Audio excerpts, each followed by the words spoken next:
Guys, आप लोगों ने मेरे को बहुत से लोगों से पता चला कि किसी किसी को क्या होता है कि एसिडोसिस अल्कलोसिस वाली चीज़ों में बहुत ज़्यादा प्रॉब्लम्स आती है कि हमें कैसे पता चलेगा कि हम एबीजे एनालिसिस उन्हें नहीं करना आता।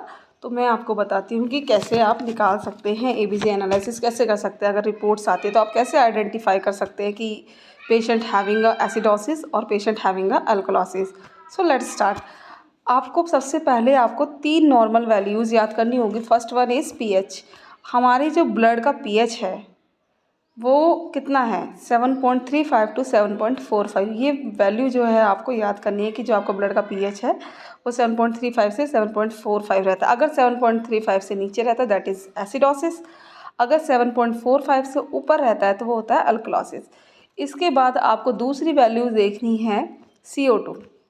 CO2 जो होती है वो भी आपकी 35 टू 45 होती है।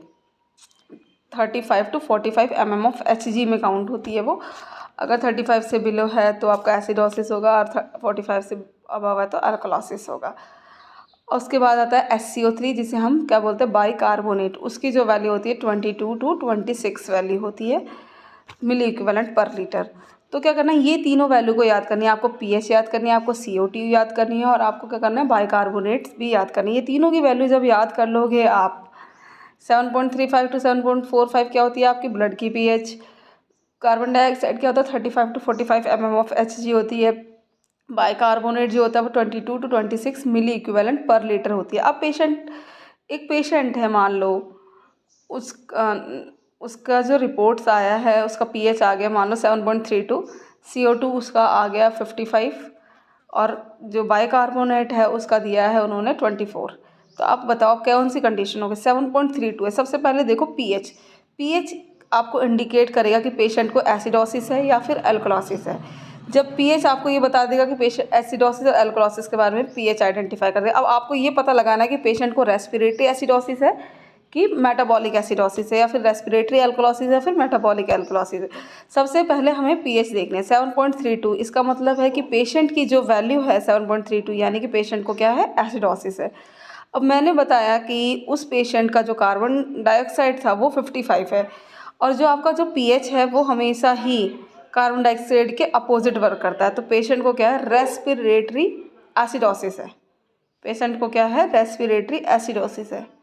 समझ में आया आपको। पेशेंट को क्या रेस्पिरेटरी एसिडोसिस है क्योंकि आपका बाइकार्बन तो नॉर्मल है 22 टू 26 के बीच में। हमने 24 की वैल्यू दी थी आपको। तो इससे पता लगता है कि पेशेंट को क्या है respiratory acidosis. For example next example अगर हम लेते हैं पेशेंट को मान लो किसी पेशेंट का जो पीएच है वो 7.46 पीएच है, ठीक है, और उसका जो कार्बन डाइऑक्साइड है वो है हमारा 38 मान लो आप, और जो बाइकार्बोनेट है आपका वो 28 है। तो अब आपको पेशेंट को बताना है क्या है। तो 7.46 मीन्स पेशेंट को क्या है अल्कलोसिस है।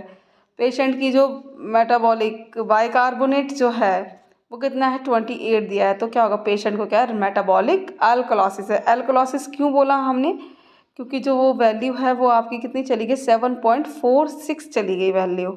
यानी कि 4-5 से बढ़कर एक पॉइंट भी अगर आपका बढ़ जाता है तो जो होता है वो टर्म्स जो है वो चेंज हो जाते हैं। तो आप लोगों को समझ में आया कि नहीं ये हमें कमेंट करके ज़रूर बताइएगा। और कहीं पे भी दिक्कत हो तो आप कमेंट सेक्शन में लिख सकते हैं। I will resolve that problem. Thank you.